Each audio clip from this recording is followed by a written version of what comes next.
Selamat malam semuanya Bapak Ibu, teman-teman semua, saudara-saudara semua. Senang bisa berjumpa di malam hari ini. Wah, ini sesi yang keren banget.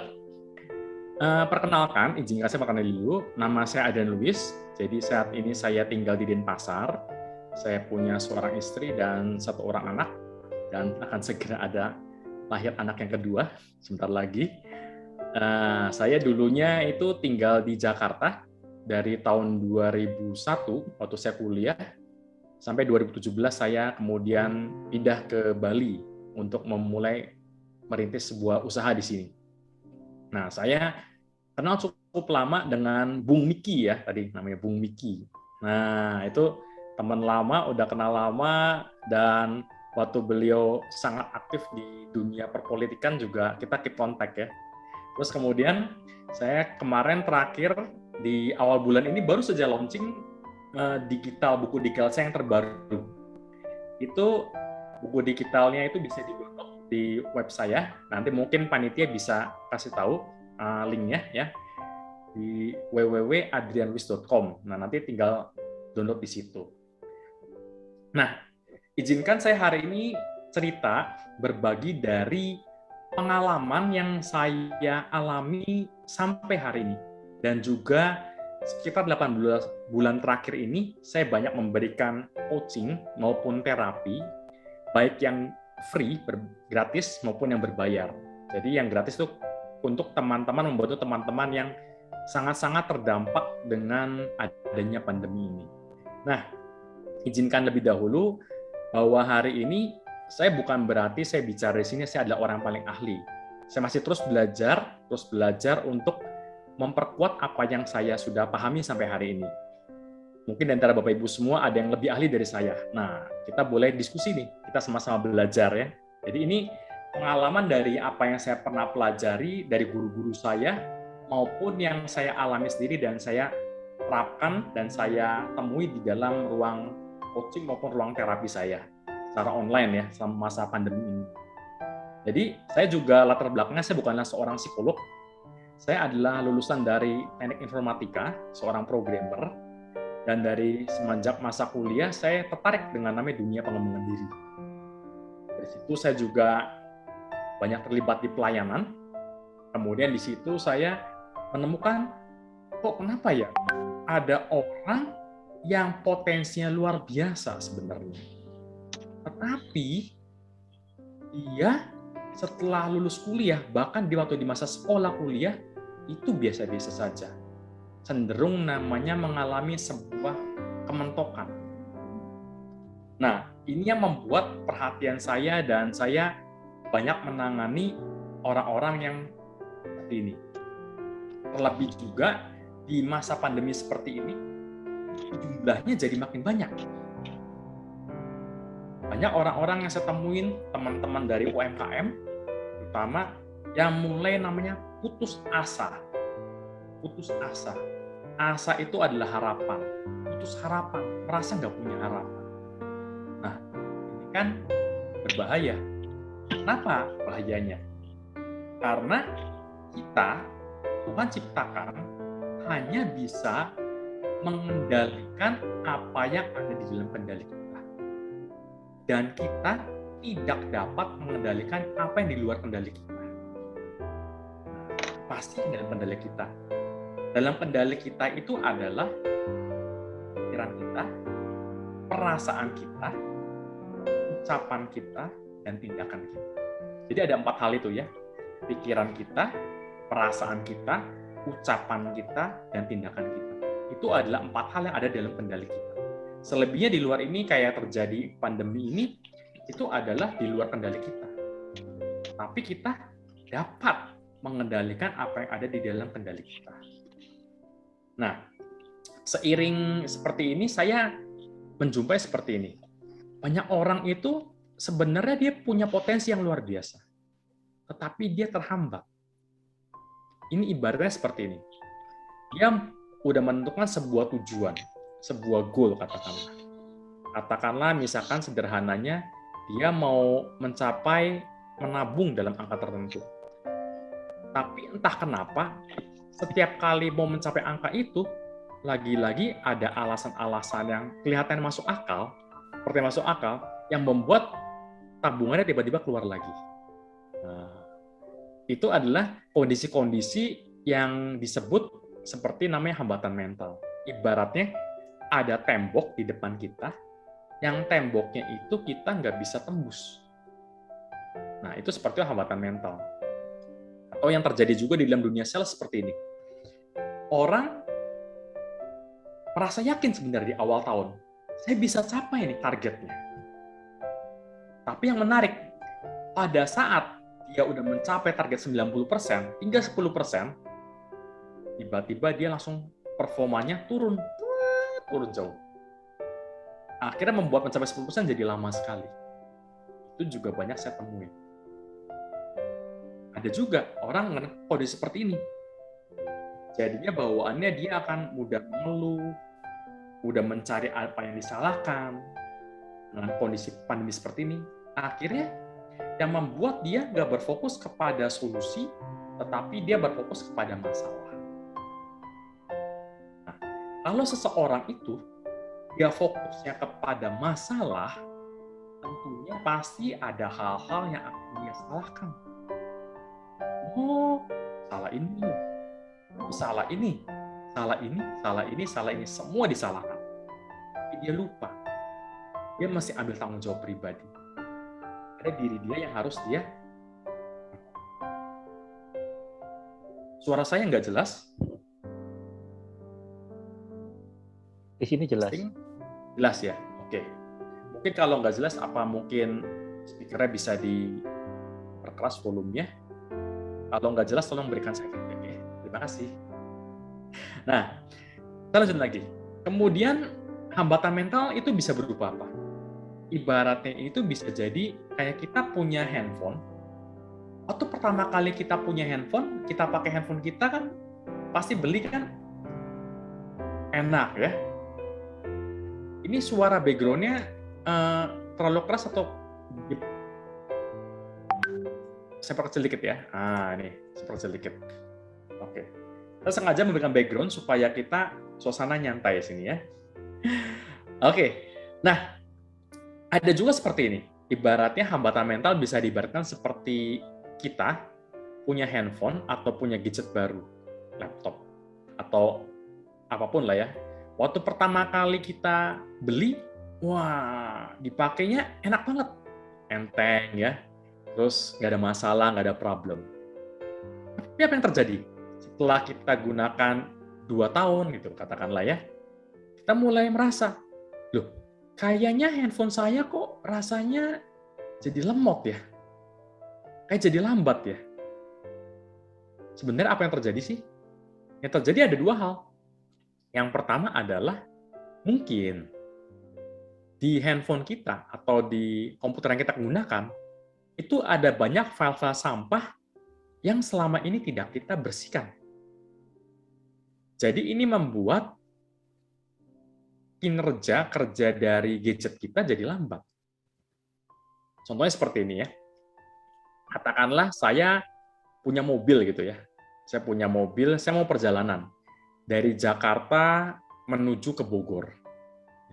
Mobil saya katakanlah sebuah mobil biasa.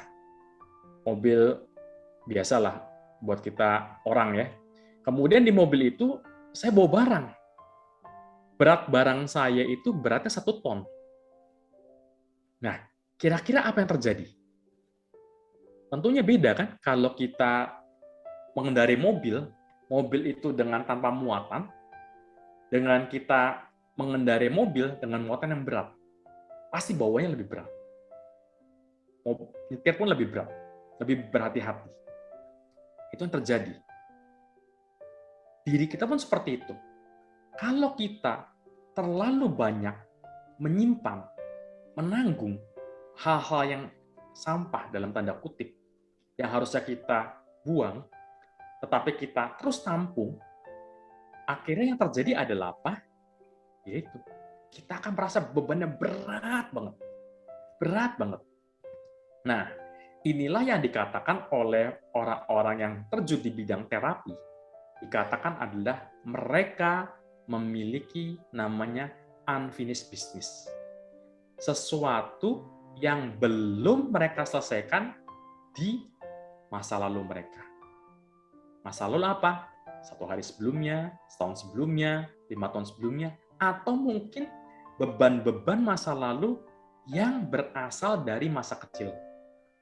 Karena dalam praktek saya sebagai terapi maupun sebagai seorang coach, saya menemui masalah-masalah kita itu kebanyakan mulai muncul di usia 7 tahun ke bawah.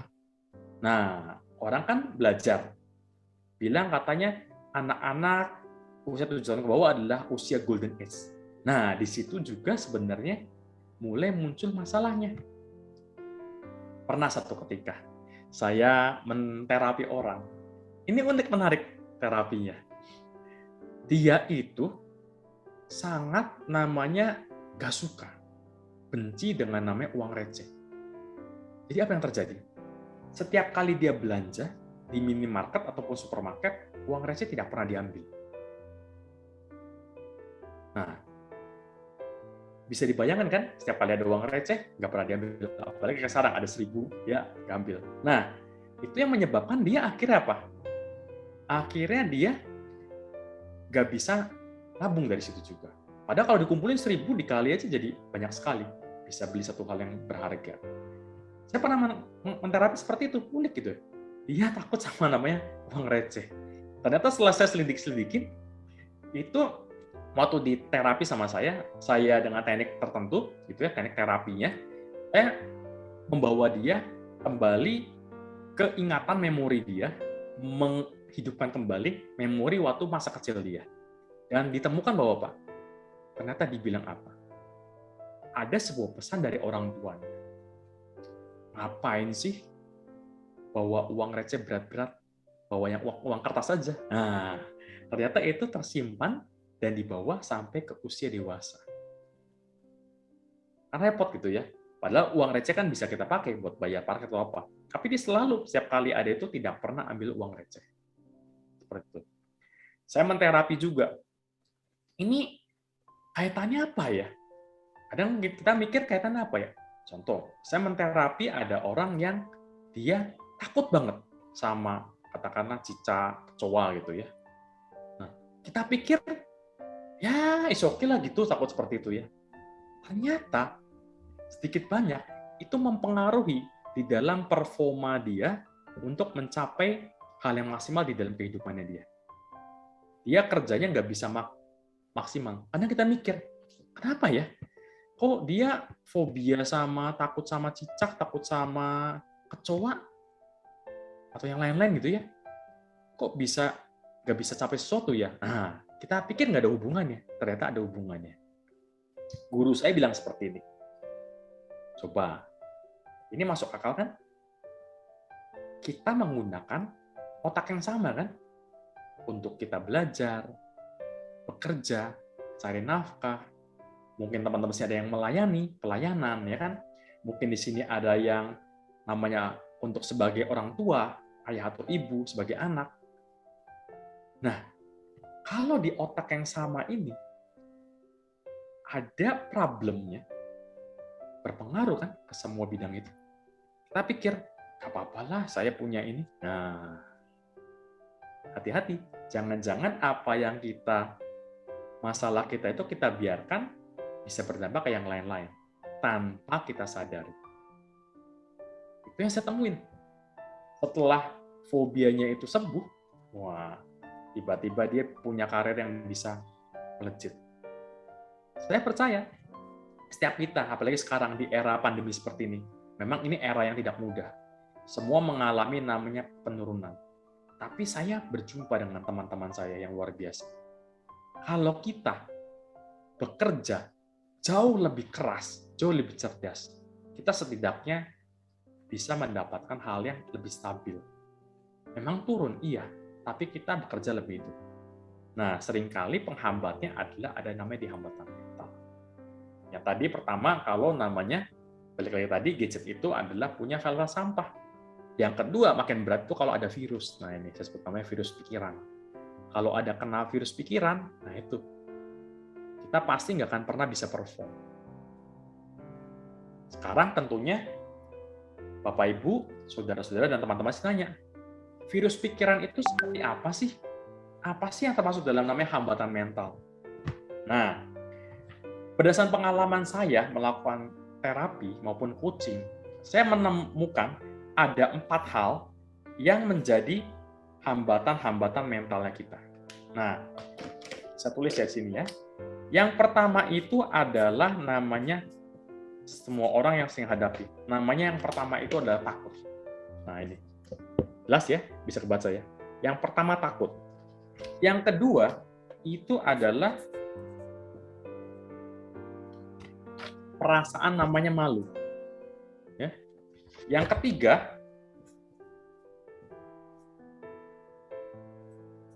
dan yang keempat adalah ragu dan malas. Takut, malu, ragu, dan malas. Nah, 4 hal ini adalah 4 hal yang saya sering jumpain di dalam sesi coaching saya maupun terapi saya. 4 hal ini adalah 4 hal yang seringkali menjadi hambatan mental, membuat seseorang nggak bisa capai potensi maksimalnya. Contohnya dia takut. Nah, dia ini mencoba juga belum, tapi sudah merasa takut gagal, nah sepertinya. Takut nanti kalau berhasil gimana ya? Nah, ada juga seperti itu. Perasaan-perasaan namanya takut ditolak gitu ya.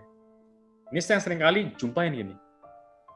Apalagi kalau kita pekerjaannya sebagai seorang sales dan marketing. Tujuannya sales dan marketing adalah kita menawarkan, menjual. Itu tugas kita. Yang saya sering jumpai adalah orang-orang di sini takut nawarin, takut jualan. Nah, pada saat saya mendengar coaching, terapi, saya bilang seperti ini. Kalau kamu jualan, nawarin, yang memutuskan beli siapa? Klien kan? Iya kan? Nah, apakah klien beli atau tidak itu dalam kendali kamu? Enggak. Saya selalu bilang sama mereka nih yang saya berikan coaching. Tugas kita kalau sebagai sales itu jualan, menawarkan.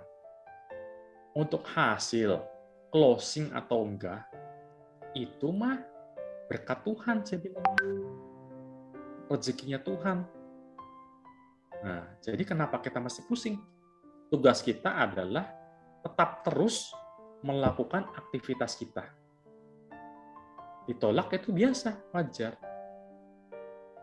Saya juga mengalami sebagai seorang entrepreneur, memang nggak ada yang nolak, banyak juga yang nolak.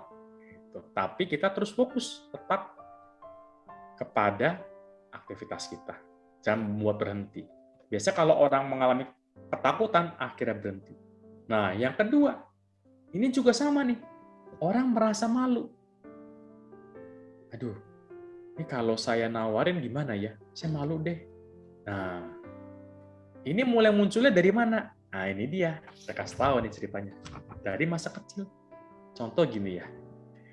Waktu kita di sekolah dulu, waktu zaman TK, siapa yang mau nanya? Semua anak-anak angkat tangan. Ya saya.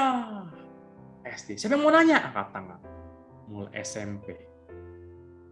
Saya mau nanya, angkat tangan. Nanya. Terus guru bilang, kamu pertanyaan begini aja kok ditanyakan. Nah, itu mulai nih. Pertanyaan nih. SMA. Nanya lagi, saya nanya. Kalau nanya, ya mikir-mikir dulu dong. Masa nanya pertanyaan yang begitu, ya? Kan kayaknya nggak cocok dengan kamu ya. Pas kuliah, ketemu dosen, dibilang lagi, kamu kalau nanya berbobot. Nah, apa yang terjadi akhirnya? Ini yang membuat dia akhirnya menjadi malu bertanya. Seorang itu malu bertanya, padahal nggak mungkin seorang itu bisa tahu semuanya. Kalau kita malu bertanya, merasa bahwa pertanyaan kita ada konyol, nah, kita mesti cek, jangan-jangan itu jadi hambatan mental kita. Kalau kita nggak tahu, Saya kalau tanya, oh nggak tahu, oke saya nggak bilang nggak tahu. Saya kan kemudian tanya, bentar ya saya coba tanyakan kepada yang lebih tahu. Karena itu, di dalam sesi coaching saya, seringkali saya mengeluarkan, ada satu jurus saya bilang apa? Tanya ahlinya. Siapa ahlinya? Siapa orang ahli? Jadi apa? Jangan kita malu bertanya. Seringkali kita malu bertanya. Ini seringkali saya jumpain. Kalau saya memberikan pelatihan untuk terutama di Indonesia, banyak orang-orang di sini malu bertanya, takut, sungkan, malu. Nah, itu dia teman-temannya nih. Padahal nggak apa-apa. Nanya, gitu ya. Kita belajar nanya. Belajar berani. Contoh lagi seperti ini. Ini saya belajar untuk, ini juga berproses. Nggak mudah. Kita belajar menterapi. Jadi, satu ketika guru saya pernah memberikan tugas pada saya. Dia bilang, kalau kamu ketemu dengan seseorang, yang seseorang itu kamu anggap sebagai seorang yang memberikan inspirasi, memberikan ide-ide kepada kamu belajar berani. Dekati dia, tanya kontaknya, nomor handphonenya. Nah, resikonya kan pasti hanya dua kan? Satu, kamu diterima, diberikan nomor kontak, yang satunya tolak. Ya nggak masalah kalau ditolak, yang penting kita udah coba. Kita coba dengan tulus. Nah, ini saya pakai sampai saat ini. Saya kalau berjumpa dengan tokoh yang inspiratif, saya kan mengontak dia, nanya, Pak, boleh nggak saya minta nomornya? Supaya saya bisa belajar dari Bapak. Kita rendah hati, kita belajar. Sebagian besar yang saya temui, mereka memberikan nomor kontaknya mereka. Dan sampai saat ini, sampai hari ini, tetap hubungan baik sama mereka. Dan saya belajar. Coba, kalau dibayangkan, kalau saya menyimpan namanya perasaan malu ini, saya malu deh mau nanya nomornya, mau bangun hubungan. Ya sudah, hidup kita nggak kemana-mana. Yang berikutnya lagi adalah kalau kita namanya merasa ragu. Nah, bisa berhasil nggak ya? Nah, itu dia. Coba juga belum, gimana bisa berhasil? Ini seringkali saya temukan. Saya waktu 2-3 tahun lalu mengalami masalah obesitas. Berat badan saya hampir 100 kilo. Nah, saya merasa, aduh ini bahaya nih ya. Karena waktu itu saya kontrol, cek darah, semua hasilnya rapot merah nih ya. Wah, bahaya nih kalau begini ya. Tuhan mau hidup saya seberapa, tapi saya malah mendahului dari rencana Tuhan. Kan nggak bijaksana gitu ya. Terus saya kemudian belajar, gimana cara untuk melangsing. Nah, waktu saya belajar cara melangsing, diajarkan sederhana. Kamu pelajari dong cara kamu makan. Nah, yang paling sederhana. Awalnya saya pikir ragu-ragu, apa bisa, apa benar. Nah, ternyata juga sama. Teman-teman saya yang lain yang belajar dari guru yang sama ini, mereka merasa ragu. Yang terjadi karena mereka ragu, mereka akhirnya nggak mencoba. Kayaknya nggak bisa deh, mustahil. Nah, saya berbeda. Oke, saya juga ragu pada awalnya. Tapi saya mencoba melakukan apa yang dia beritahu. Coba dulu. Kalau gagal ya nggak apa-apa. Coba dulu. Saya coba dan ternyata berhasil. Salah satu tips sederhana adalah apa? Adalah memperlambat kecepatan kita makan. Karena ini terjadi. Waktu saya di masa kecil, saya terbiasa disuruh makan dengan sangat cepat. Apalagi punya papa mama saya, orang tua saya adalah seorang pengusaha juga. Jaga toko. Kita cepet-cepetan kalau makan. Saya diajarin, kamu perlambat cara kamu makan. Dan ternyata dampaknya itu luar biasa. Itu salah satu jurusnya. Kalau saya masih menyimpan keraguan-raguan itu, kayaknya nggak mungkin berhasil. Mustahil ya, nggak terjadi. Itu yang ketiga, hambatan mentalnya. Hambatan mental yang keempat adalah perasaan malas. Nah, ini semua orang seperti ini. Apalagi kayak sekarang nih, mulai musim hujan ya. Kan saya seringkali menemukan ya. Klien-klien saya bilang gini, Pak, sorry ya Pak ya, sorry coach, ya. Saya nggak melakukan activity. Kenapa? Saya bilang, kenapa alasannya gitu. Saya coba mau tahu alasan dia. Ya, habis kan ini cuacanya mendung-mendung ya, jadi mager nih, malas gerak. Loh, apa kaitannya cuaca sama tindakan kamu? Makin dia menunda, biasa karena dia malas, dia nunda. Akhirnya pekerjaan mesti selesai? Nggak selesai. Kecuali kalau memang ada prioritas lain hal. Tapi kalau hanya karena cuaca, hanya karena, aduh kayak saya merasa nggak mood ya, nah itu juga perlu kita bereskan. Jadi ini adalah 4 hal yang seringkali kita jumpain pada saat kita punya hambatan mental. Rasa takut, rasa malu, rasa ragu, dan rasa malas.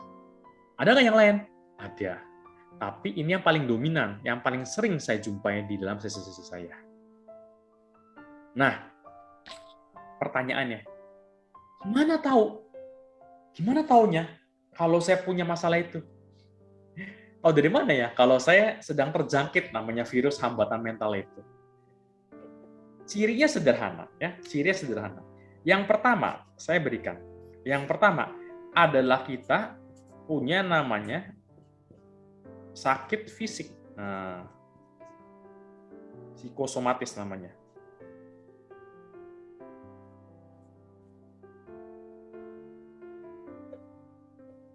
Ini adalah namanya hambatan mental. Yang pertama ada sakit di fisik. Nah, sakit di fisik kayak ini saya tekankan adalah ini kalau misalkan Bapak Ibu Saudara, teman-teman, kalau ketemu dokter, kemudian dokter bilang apa? Oh, kamu jangan stres-stres ya, banyak istirahat ya, relaxan pikiran kamu. Nah, itu pasti masalah psikosomatis. Karena apa? Dicek semua nggak ada masalah. Contohnya gimana? Contohnya gini. Saya menemukan ini biasa dialami oleh anak-anak yang lahir sebagai anak pertama. Mereka punya masalah seringkali bahunya pegal-pegal. Sakit di bahu. Dicek ke dokter. Apa? Semua di scan segala macam. Nggak apa-apa. Nothing wrong. Nggak ada yang salah. Nah, itu psikosomatis. Kenapa bisa terjadi? Saya buka sedikit ya. Yang terjadi apa? Pada saat dia kecil, kan anak pertama. Apalagi punya adik. Kamu kan kakak. Jadi contoh dong buat adik kamu. Kamu ajarin yang baik buat adik kamu. Kamu harus jadi teladan. Kamu kan anak pertama. Mesti jadi contoh. Mesti jadi paling unggul. Nah, itu yang terjadi. Dia menanggung beban yang tidak terlihat secara emosional. Akhirnya sakit di pundak. Atau seringkali punya sakit-sakit tertentu. Contoh, ada beberapa orang,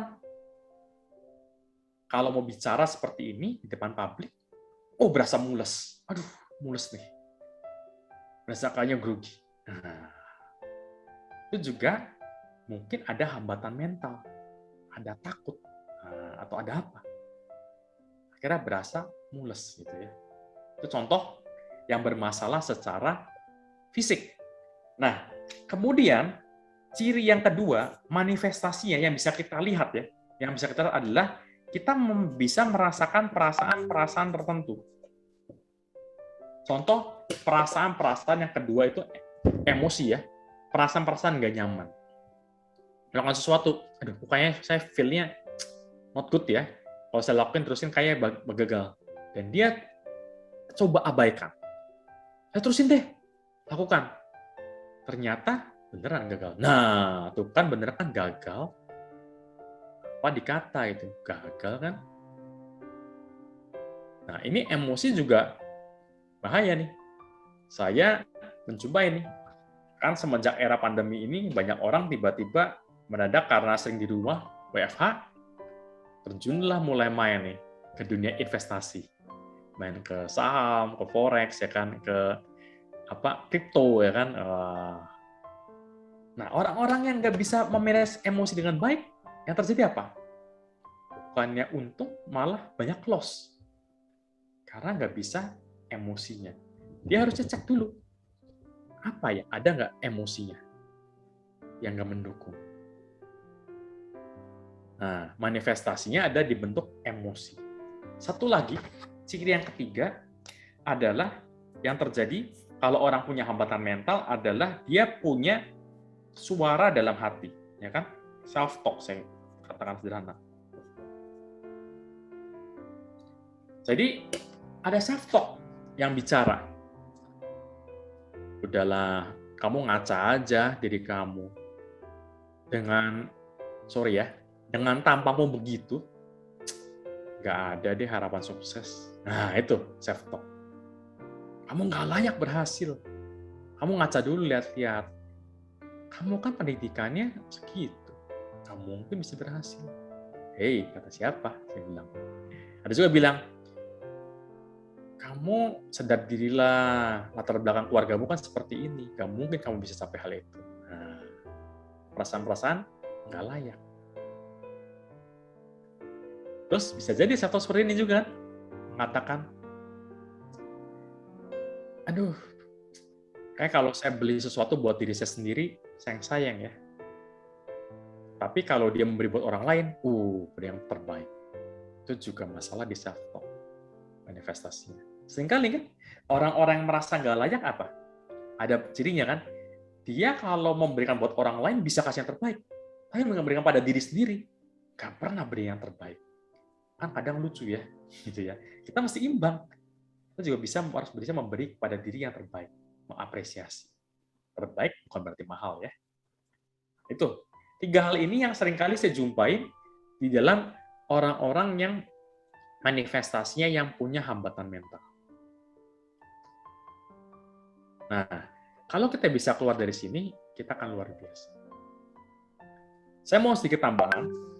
Ini di dalam sesi-sesi saya punya training, saya punya coaching, saya menjelaskan manusia itu ada 4 tahapan yang harus manusia itu dimiliki. Nah, kalau manusia setidaknya sampai tahap yang keempat, wah, luar biasa sekali. Tapi minimal kita berada di tahap yang kedua. Nah, tahapannya seperti apa? Saya tuliskan dari paling bawah ya. Tahapan yang paling bawah adalah tahapan yang dia selalu merasa dirinya sebagai korban. Ini adalah level yang paling bawah. Dia menjadi korban. Dia bilang ini, saya susah sekarang. Ini semua gara-gara pemerintah nggak fokus pada saya. Ini semua gara-gara pandemi. Hei, Tuhan pasti berikan hidup kita mau yang terbaik. Tapi ayolah, kita ambil tanggung jawab pribadi. Jangan kita menyalahkan. Nah, orang seperti ini pasti dia menyalahkan. Barang, orang, situasi, apapun yang bisa dia salahkan. Cara yang bisa disalahkan, mencari-cari alasan, dan lebih parah lagi, membuat pembenaran pribadi. Ya udahlah, memang saya kayak begini. Nah, ini adalah zona korban di bawah. Saya belum pernah berjumpa orang ada di zona korban ini, dia bisa capai sesuatu yang luar biasa. Enggak pernah. Tapi saat dia ambil tanggung jawab pribadi, yes, saya menyadari, saya hari ini dia ada zona korban. Saya bertanggung jawab pada hidup saya. Saya percaya Tuhan memberikan saya potensi yang luar biasa. Saya mau menggunakan apa yang Tuhan telah berikan dalam hidup saya. Saya mau ambil tanggung jawab saya pribadi. Dia akan mulai berubah bergerak dari korban naik ke atas. Ini adalah yang saya berikan sebutkan namanya zona inilah ada zona berdaya.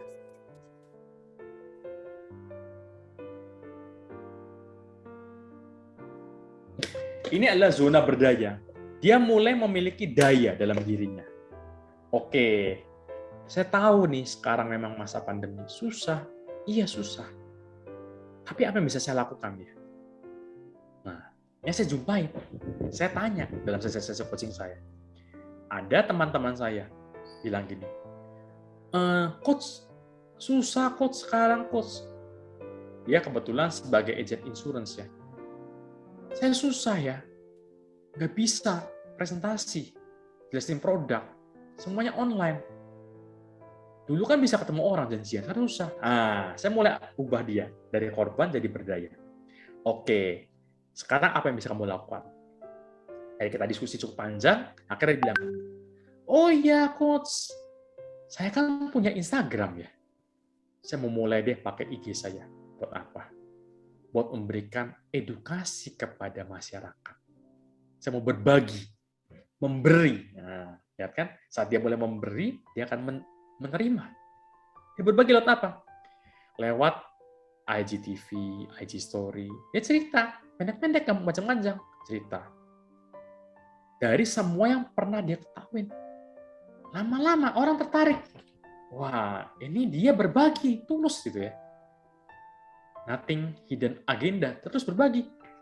Kasih tahu tipsnya seperti apa, dia bagi.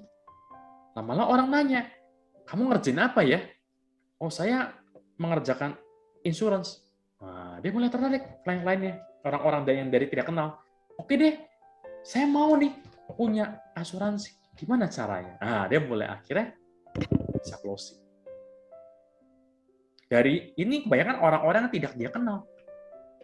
Amazing kan? Dari dia berbagi. Ini yang saya bilang, kalau kita saat ini sedang susah, ada penuh masalah, ayo, apa yang bisa kita lakukan? Jadilah orang berdaya. Tuhan berikan kita otak yang luar biasa, akal budi, human resource, sumber daya manusia. Apa?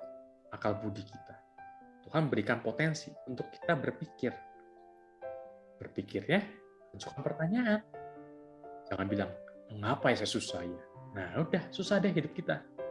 Atau kita ganti pertanyaannya. Bagaimana caranya supaya saya bisa meraih goal saya, yaitu ambil waktu, tenang. Bagaimana caranya? Tel musik yang tenang seperti ini, kita tenang ya, ambil waktu ya kan. Mungkin teman-teman yang Kristiani seperti saya, kita bisa ambil waktu saat teduh kita tenang. Setelah kita baca kitab suci kita berdoa, kita tenang, setenang yang Tuhan. Gimana ya caranya ya, supaya saya bisa capai hal ini? Nah, nanti tiba-tiba ada muncul ide. Memang nggak langsung. Saya percaya, pada saat kita tenang, itu kita mendapatkan sesuatu yang luar biasa. Seperti apa istilah gini? Kalau kita punya gelas, itu ada batu kerikil, diaduk-aduk, wah jadi keruh. Makin kita panik, makin kita keruh. Itu hambatan mental. Tapi pada saat kita tenang, relax, semua akan turun. Batu-batu besar di bawah, kemudian kerikil mulai di atasnya. Akhirnya jernih, kita bisa berpikir. Nah itu. Kalau kita tenang, di situ kita akan punya kekuatan. Kalau kita panik, nggak bisa. Yang berikutnya, setelah kita jadi berdaya, kalau udah sampai sini udah bagus. Kita udah mulai bisa achieve sesuatu. Kita naik lagi. Dari berdaya adalah masuk ke zona berikutnya adalah kita menjadi orang namanya yang ini.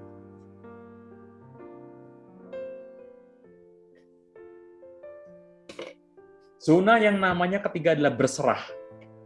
Artinya apa? Kita udah lagi nggak fokus dengan hasil. Kita menyerahkan hasilnya kepada Tuhan. Let go and let God. Saya lakukan yang terbaik yang saya bisa. Hasil saya percayakan kepada Tuhan. Udah. Kalau ke tahap ini, luar biasa. Seorang pengajar, jadi dosen, dia siapin terbaik. Sampai dia bisa. Semampu yang terbaik. Sambil terus upgrade diri, lakukan terbaik. Nanti hasil biar serahkan kepada Tuhan. Berserah. Kalau kita bisa sampai sini, wih, kuat. Kita fokus kepada tindakan-tindakan yang membawa hasil. Untuk hasil, ya udah, percayakan semua serahkan kepada Tuhan. Ini level yang ketiga. Ada level yang keempat yang tertinggi. Ini nggak semua orang capek di sini. Nggak semua orang capek di sini. Dan saya pun berusaha terus untuk mencapai level di sini. Yang terakhir adalah yang saya sebut namanya kondisi namanya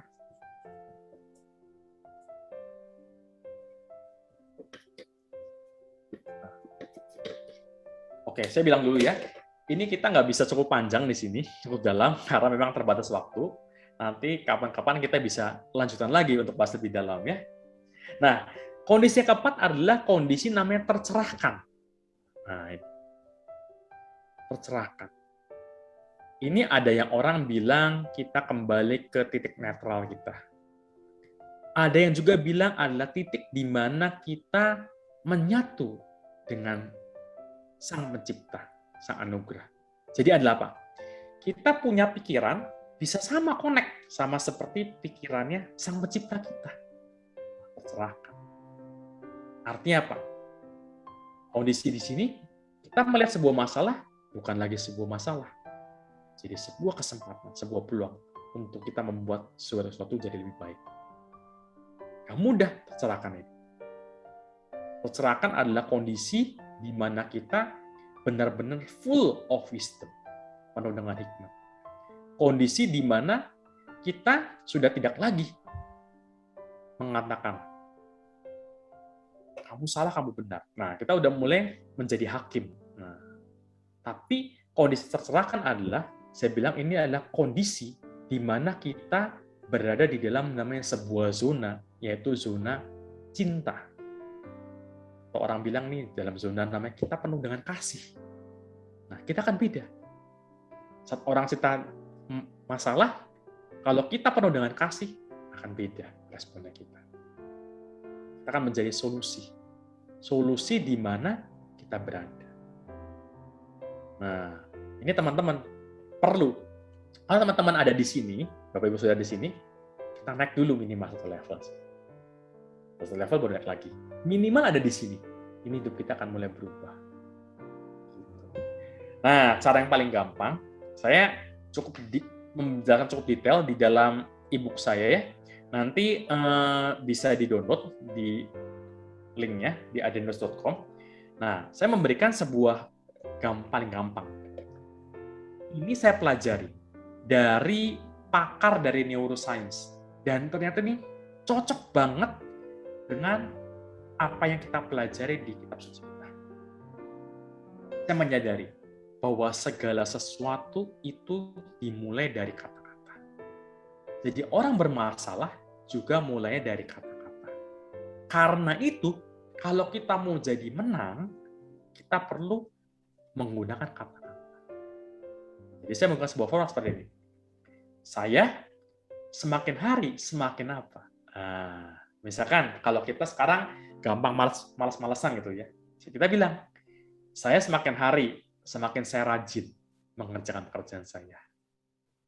Saya semakin hari saya semakin bersemangat mengerjakan sesuatu pada kesempatan yang pertama. Saya semakin hari semakin antusias untuk memberikan yang terbaik yang saya miliki. Akan melakukan yang terbaik yang saya bisa. Jadi katanya pakai saya semakin hari semakin. Nah, ini saya berikan yang basic dulu dasar. Jadi kita gunakan nih, coba. Setiap kali kita ada masalah, kita mulai tenang, berdoa sama Tuhan, kita niatkan, Tuhan, saya punya masalah, tolong bantu saya Tuhan. Tenang. Kemudian kita bilang, saya semakin hari, saya semakin percaya bahwa Tuhan terus membimbing hidup saya. Untuk saya mampu memecahkan masalah saya. Saya mau mengubah permasalahan jadi persoalan. Nah, ini dia. Kalau orang yang korban, dia menganggap masalah itu masalah. Disalahkan. Tapi kalau dia mulai berdaya, masalah dirubah jadi persoalan. Namanya soal, pasti ada jawaban. hari ini kembali kepada kita semua. Pilihannya ada pada kita semua. Apakah kita mau terus-menerus memelihara hambatan mental kita dan kita menjadi korban, atau kita mau ambil tanggung jawab pribadi? Ya, saya percaya Tuhan memberikan saya sebuah kemampuan, talenta, hal yang luar biasa. Saya mau pakai apa yang saya punya ini. Saya mau gunakan. Dan akhirnya itu akan membuat hidup saya akan jadi lebih baik. Nah, saya mau akhiri di sesi saya ini, sebelum nanti saya kembalikan kepada moderator. Nah, saya di masa pandemi ini, kebetulan di rumah, waktu masa pandemi atau awal-awal kan nggak kemana-mana itu ya, di rumah. Nah, anak saya itu minta langganan Netflix gitu ya, untuk nonton film kartun gitu ya. Nah, waktu sela-sela itu, saya iseng-iseng cari film Indonesia. Ketemu ada sebuah film Indonesia. Menarik banget.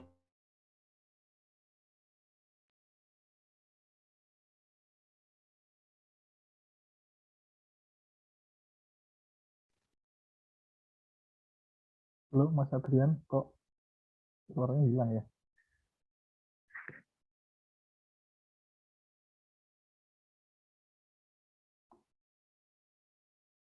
Masih hilang suaranya, masih mute aja.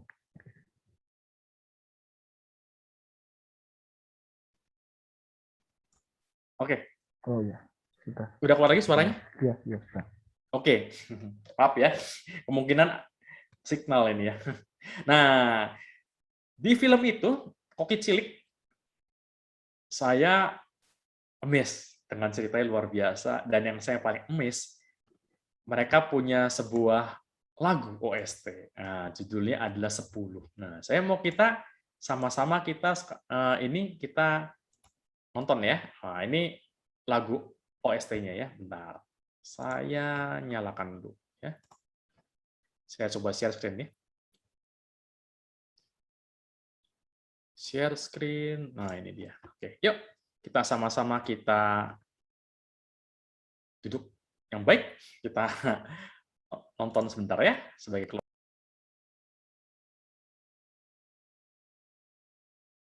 kita yang luar biasa.